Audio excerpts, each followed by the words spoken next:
তেলের দাম না বাড়ায় এরকম যে লাইনে দাঁড় করে রাখতেছে তাতে তো খরচা বাড়তেছে। এই যে দেখেন পাঠাওয়ের ড্রাইভার কি বলে।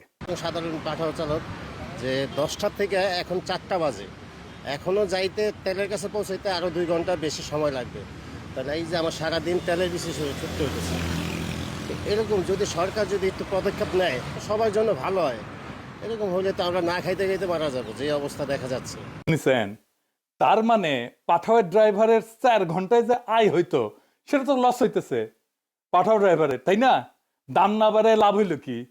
কারোই কোনো লাভ হইল কি? সরবরাহ ব্যবস্থাকে যুদ্ধকালীন তৎপরতায় পুনর্গঠন করতে হবে।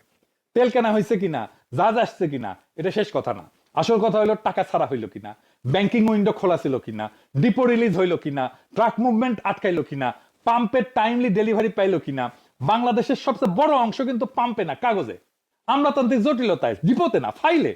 তেলের ট্যাঙ্কারে না, এটা সচিবালয়, এটা অফিসে। এইখানে ইমার্জেন্সি প্রোটোকল লাগবে। ব্যাংকে হলিডে হয়েছে কি হয়েছে, তাহলে ফুয়েলের পেমেন্ট চলতে হবে। ডিপো 24 ঘন্টা চলতে হবে 7 দিন।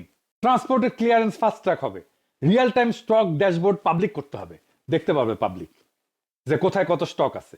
মানুষ যদি দেখে তেল কোথায় আছে, কত আছে, কবে ছাড় হবে, প্যানিক কমবে, অন্ধকারে গুজব জন্মায়।